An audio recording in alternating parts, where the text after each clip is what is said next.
Dadi Ji was still in her 40s when she took over the leadership of the Brahma Kumaris.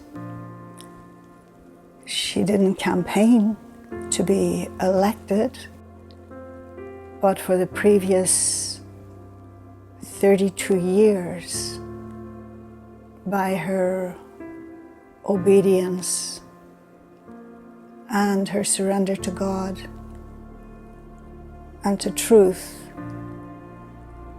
she had earned a seat in everyone's heart. And all of those who were with her and with Brahma Baba instantly said, Hanji, said yes. I met Dadi Ji 7 years later. 1969 is when she took over the leadership. I met her in 76. And I was instantly struck by her radiance. No doubt coming from inside, from her spirituality, but it was even physical. She was beautiful. And she was angelic. And although at that stage I was not a Brahma Kumari, yet I could recognize that this being, this person, knew something that I didn't know, that I had yet to realize. That happened whilst I was there with her in Mount Abu in 1977.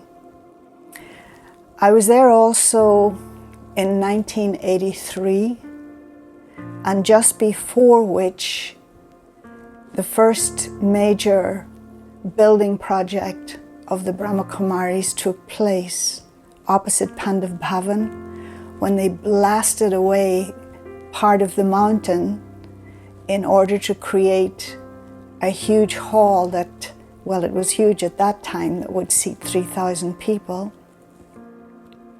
And I was there in that link with Dadi and so many others as we passed rocks from the top of where the blast had occurred down to the bottom so that they could be removed. Dadi would never ask anyone to do something that she herself wouldn't do. We had our first major conference there in 1983, and we had world leaders, we had people from the United Nations, a very august body of people, and the BKs hadn't been in the West for much longer than 10 years at that stage. And so, as you would expect, the media of India descended on Mount Abu. And I do recall one question that they asked Dadi Ji, and that was, why in this institution women? And Dadi, with great humility, again for which she was renowned, simply said, you know, for thousands of years, spirituality, religion has always been the domain of men. And yet, we never asked, why men? You can imagine the journalist didn't have a follow-up question. And so, when you met Dadi, it was as if you were embraced by her kindness. And she wasn't just seeing you as a child of God, but no, her consciousness came across as though she was saying, this is my father's child. And there was instant relationship with her. And I was actually at that time in London, And I was staying with Daddy Janky. Daddy Janky was my primary beloved inspirational teacher.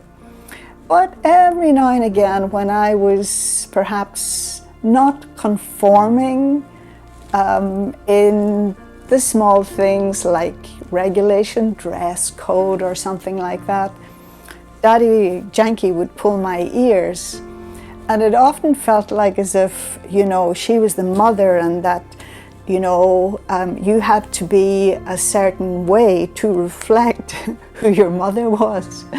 But then you would go to Daddy G, and Daddy G wouldn't see any irregularity.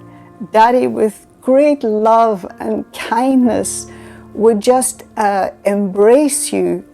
And it always felt from Daddy G that I, whoever it happened to be, was the favorite child of the grandmother. And then on one occasion, because although there was no doubt that she was the embodiment of love, she was also the embodiment of the law. And once another young sister and myself were misbehaving, I suppose. We were teasing one of the older brothers. We didn't think we were doing anything untoward.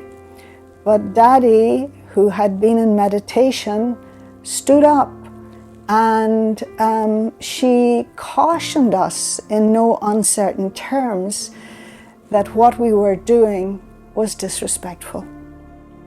And so on the one hand, we were feeling chastised because it was in a gathering, but more importantly, the fact that we were the reason that Daddy had to come out of her meditation in order to set us straight. And so the next day, my friend and I went to meet Daddy G, who happened to be sitting in the courtyard. And she met us as usual with great love, and we're beginning to apologize to her, and she instantly stopped us. She said, "Past is past." And she wasn't just doing it in a token way or doing lip service to it. She genuinely had let go of it instantly. And you know, she knew the power of her own persona to bring about recognition, realization, and immediate change in others. And this I also loved her for. I saw her just a few months before she passed away, and even though there was physical deterioration, nothing she could do about it, but it seemed to me that despite that she wasn't being tested. It was we who were observing that were being tested. And what I could also see, that despite any impairment, Daddy's essential nature, her deepest sanskars, which were of love for God, love for humanity, never changed. They never changed, and the lightness was also still there. And there are many slogans attributed to Daddy, but I think the one that is most meaningful for me is a response to a question that she was asked as to how she, as a single person, could be not only responsible for the nurturing, the growth, the development of this worldwide organization, and yet remain so light about it all. And Daddy's answer was very simple. And she said she wouldn't take credit for it, but she said, "I am doing it with the blessings of all of you." And that for me is the lesson, because even blessings have to be earned. Om Shanti. Dadi.